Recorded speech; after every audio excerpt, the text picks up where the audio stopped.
तालियां बजा रहे लोगों के आने पे खुश होते हो और फिर मुंह सा मुरझा के घर चले जाते हो कि हमारे हिस्से में कुछ नहीं आता। जिनसे अपना अधिकार छीनना चाहते हैं ना, बाबा साहब अम्बेडकर ने कहा कि जो अधिकार छीन गए वो छीन कर ही ले जाएंगे। मांगने सिर्फ भीख मिलती है, अधिकार छीनने पड़ते हैं। और छीन कौन सकता है? जिसके अंदर बल होता है। आपका दल है, दल से बल बनाओ और बल बना के हल निकालो। जिन समस्याओं के लिए दूसरों के आगे हाथ फैलाते हो ना, वो समस्याएं हल करने की ताकत आप में है। ये लोकतंत्र है और इस लोकतंत्र में बनाने के साथ ये तय हुआ था कि जिसकी इतनी संख्या भारी उसकी उतनी हिस्सेदारी। जिनके पास वोट होगा, जो अपने वोट को तैयार कर लेंगे, उनका राज होगा। और लोकतंत्र बना इसलिए कि अमीर ही राज नहीं करेंगे, गरीब का बेटा भी आएगा, मेहनत करेगा, संघर्ष करेगा, अपने समाज के लिए कुछ करके दिखाएगा। अमीरों ने लोकतंत्र में पाबंदी लगाई कि गरीब का बेटा इसमें घुस ना पाए। उनको पता है कि अगर पैसे की लाइन नहीं खींचेगी, पैसा प्रायोरिटी नहीं होगा, तो गरीब आदमी भी मेहनत करके आगे बढ़ जाएगा।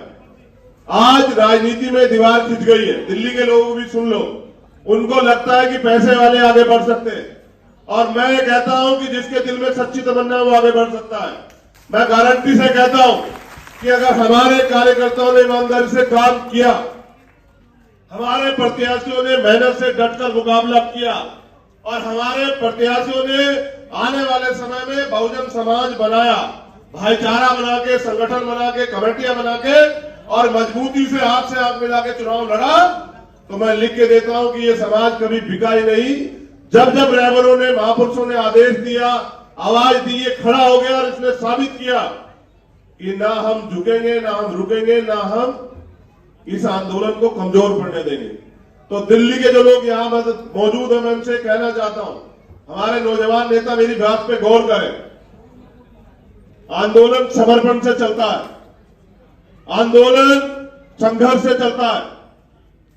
आजादी कीमत मांगती है, अधिकार बलिदान मांगते हैं। अगर आप में वो देने का हौसला है तो आप जीतोगे, कामयाब हो जाओगे, वरना आप जैसे बहुत आए और हिम्मत हार के चले गए।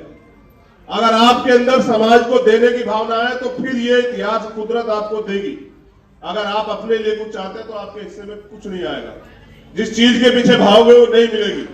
मैं आपसे फिर कह रहा हूं कि मैं सीख के आया हूं। 15 दिन मांगता हूं उसे, सिर्फ 15 दिन। 15 दिन के बाद 10 साल तक एक दिन भी परिवार और व्यक्तिगत जीवन के लिए छुट्टी नहीं करूंगा।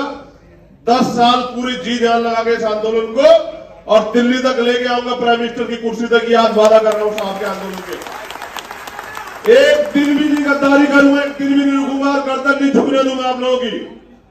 लेकिन मैं जितनी सच्ची ईमानदार से लगा हूं, आपसे भी सहयोग चाहता हूं। मैं नहीं चाहता कि आंदोलन झुके, कमजोर हो, ये आंदोलन बदनाम हो, ये आंदोलन की मजाक बने। लेकिन जितनी जिम्मेदारी मेरी, इतनी आपकी भी बैठती है। अगर मैं 24 घंटे दे रहा हूं तो कम से कम 4-6 घंटे आप भी दें, रोज दें। अगर जितना कर संघर्ष करोगे उतना ही मिलेगा सर। अगर आप ये सोचते हैं कि आज संघर्ष कर लिया 1 साल 10 साल तक मिलेगा, नहीं मिलेगा सर। रोज संघर्ष करना पड़ेगा, मेहनत करनी पड़ेगी, आंदोलन करना पड़ेगा और अपने संगठन को मजबूत करना पड़ेगा। जिसको जिम्मेदारी दी है, कार्यकर्ता की इज्जत करनी पड़ेगी, उसको वैल्यू देनी पड़ेगी, उसके साथ खड़ा होना पड़ेगा, उस कार्यकर्ता के विश्वास को मजबूत करना पड़ेगा। और जो नालायक लोग हैं, जो चेहरा दिखाने वाले लोग, उनको संगठन से निकालना पड़ेगा सर। जो सिर्फ और सिर्फ जो है चाटुकारिता करते हैं, उनको निकालना पड़ेगा। उन लोगों की जरूरत है जो काम करना चाहते हैं।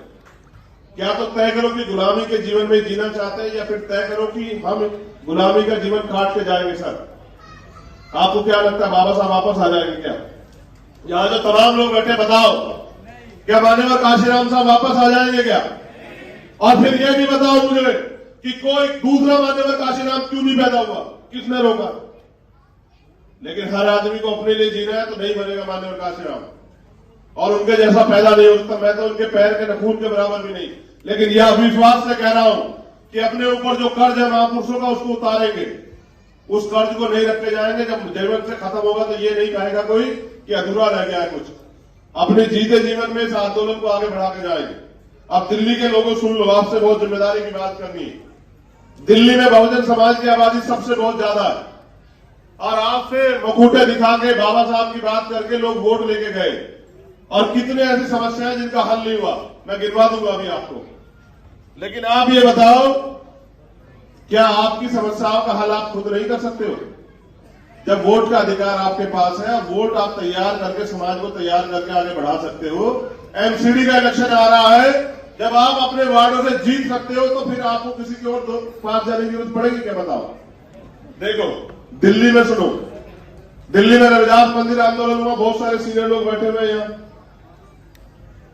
ये सरकार कहां थी जिसकी जो अभी यहां सरकार है दिल्ली में? ये एमसीडी वाले कहां थे? नहीं थे ना आपके साथ? सीए एनपीआर नरसी का आंदोलन हुआ, आप मुझे बताओ, या मुस्लिम समाज के जिम्मेदार हमारी पार्टी के भी नेता हैं और समाज के जिम्मेदार लोग भी आए। जब सीए एनपीआर नरसी कानून लागू हुआ और यहां शाहीन बाग का आंदोलन चल रहा था, और रोज कभी कोई तमंचा लेके, कभी कोई लाठी लेके जाके, और तमाम तरह से जो है मुसीबतें खड़ी थी। आप बताओ, ये सरकार कहां थी? दिल्ली की सरकार आपके साथ खड़ी थी, आपके खिलाफ खड़ी थी?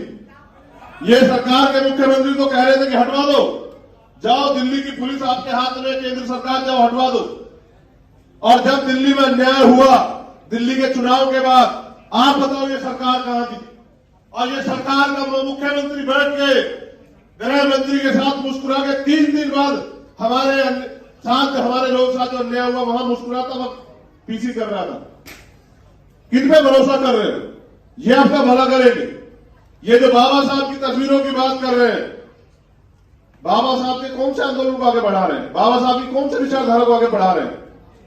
इन्होंने हमेशा छल किया है, हमारे महापुरुषों की तस्वीर दिखा के, झाड़ू दिखा के हमारे लोगों को लूटने का काम किया है। अब इनकी बातों में नहीं आना हम लोग।